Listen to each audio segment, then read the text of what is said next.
Hi friends, ಎಲ್ರಿಗೂ ಹೊಸ ವಿಡಿಯೋಗೆ ಸ್ವಾಗತ. RCBಗೆ ಎಂಟ್ರಿ ಕೊಟ್ಟ ಶ್ಯಾಮ್ ಕರಣ್ ಸುದ್ದಿಯ ಸಂಪೂರ್ಣ ಮಾಹಿತಿ ತಿಳ್ಕೊಂಡು ಬರೋಣ. ಅದಕ್ಕಿಂತ ಮುಂಚೆ ಚಾನಲ್ಗೆ ಸಬ್ಸ್ಕ್ರೈಬ್ ಮಾಡಿದ ವಿಡಿಯೋ ನೋಡ್ತಾ ಇದ್ದರೆ ಈಗಲೇ ನಮ್ಮ ಚಾನಲ್ನ ಸಬ್ಸ್ಕ್ರೈಬ್ ಮಾಡ್ಕೊಳ್ಳಿ. ಹಾಗೆ ಪಕ್ಕದಲ್ಲೇ ಇರೋ ಬೆಲ್ ಐಕನ್ ಮೇಲೆ ಆಲ್ ಅಂತ ಕ್ಲಿಕ್ ಮಾಡ್ಕೊಳ್ಳಿ. ನಾವು ಯಾವುದೇ ಹೊಸ ವಿಡಿಯೋ ಅಪ್ಲೋಡ್ ಮಾಡಿದರೂ ಮೊದಲು ನಿಮಗೆ ನೋಟಿಫಿಕೇಷನ್ ಬರುತ್ತೆ.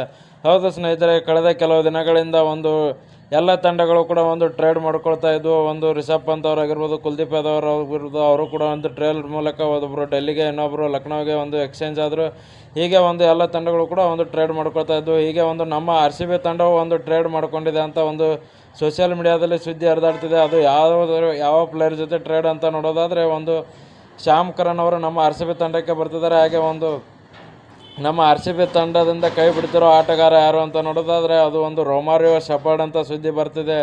ಯಾಕಂದರೆ ಕಳೆದ ಸೀಸನ್ನಲ್ಲಿ ಮೊದಲನೇ ಕಪ್ ಗೆದ್ದಾಗ ಅವರಿಂದ ತುಂಬಾ ಪರ್ಫಾರ್ಮೆನ್ಸ್ ಬಂದಿತ್ತು. ಬಟ್ ಕಳೆದ ಸೀಸನ್ನಲ್ಲಿ ಅವರಿಂದ ಎಕ್ಸ್ಪೆಕ್ಟ್ ಮಾಡಿದಷ್ಟು ಪರ್ಫಾರ್ಮೆನ್ಸ್ ಬರಲಿಲ್ಲ. ಹಾಗೆ ಎಷ್ಟೋ ಮ್ಯಾಚ್ ಈಸಿಯಾಗಿ ಗೆಲ್ಲೋ ಮ್ಯಾಚ್ಗಳನ್ನು ಕೊನೆ ಕ್ಷಣದಲ್ಲಿ ಒಂದೆರಡು ಮ್ಯಾಚ್ ಸೋತಿದ್ದರು ಕೂಡ. ಹಾಗೆ ಈಸಿಯಾಗಿ ಗೆಲ್ಲೋ ಮ್ಯಾಚನ್ನು ಟಪ್ಗೆ ತೊಗೊಂಡೋಗಿದ್ದಾರೆ. ಹೀಗಾಗಿ ರೊಮಾರಿಯೋ ಶೆಪರ್ಡ್ ಅವರು ಫಾರ್ಮಲ್ಲಿಲ್ಲ. ಹೀಗಾಗಿ ಅವರನ್ನು ನಮ್ಮ RCB ತಂಡದಿಂದ ಕೈ ಬಿಡ್ತಿದ್ದಾರೆ. ಹಾಗೆ ಟ್ರೇಡ್ ಮೂಲಕ ಶ್ಯಾಮ್ ಕರ್ಣ್ ಅವರನ್ನು CSKಯಿಂದ ನಮ್ಮ RCB ತಂಡಕ್ಕೆ ತಗೊಳ್ತಿದ್ದಾರೆ ಅಂತ ಸೋಷಿಯಲ್ ಮೀಡಿಯಾದಲ್ಲಿ ಸುದ್ದಿ ಹರಿದಾಡ್ತಿದೆ.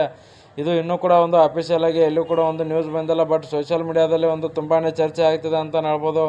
ರೊಮಾರಿಯೋ ಶೆಪರ್ಡ್ ಅವರಿಂದ ಕಳೆದ ಸೀಸನ್ನಲ್ಲಿ ಪರ್ಫಾರ್ಮೆನ್ಸ್ ಬರದೇ ಇದ್ದ ಕಾರಣ ಬಿಡ್ತಿದ್ದಾರೆ. ಹಾಗೆ ಬೆಸ್ಟ್ ಆಲ್ರೌಂಡರ್ ಅಂತ ಹೇಳ್ಬೋದು ಶ್ಯಾಮ್ ಕರಣ್ ಅವರು ಕೂಡ. ಬ್ಯಾಟಿಂಗು ಕೂಡ ಚೆನ್ನಾಗಿ ಆಡ್ತಾರೆ. ಹಾಗೆ ಬಾಲಿಂಗಲ್ಲೂ ಕೂಡ ಚೆನ್ನಾಗಿ ಬಾಲಿಂಗ್ ಮಾಡ್ತಾರೆ. ಅವರು ಟ್ರೇಡ್ ಮೂಲಕ ನಮ್ಮ RCB ತಂಡಕ್ಕೆ ಬರ್ತಿದ್ದಾರೆ ಅಂತ ಸುದ್ದಿ ಇದೆ. ನಿಮ್ಮ ಅನಿಸಿಕೆ ಏನು ಅಂತ ಕಮೆಂಟ್ ಮಾಡಿ ನೋಡೋಣ. ವಿಡಿಯೋ ಇಷ್ಟ ಆಗಿದ್ದರೆ ಲೈಕ್ ಮಾಡಿ, ಶೇರ್ ಮಾಡಿ, ಸಬ್ಸ್ಕ್ರೈಬ್ ಮಾಡ್ಕೊಳ್ಳಿ ಇನ್ನಷ್ಟು ಸ್ಪೋರ್ಟ್ಸ್ ಅಪ್ಡೇಟ್ಸ್ಗಳಿಗಾಗಿ.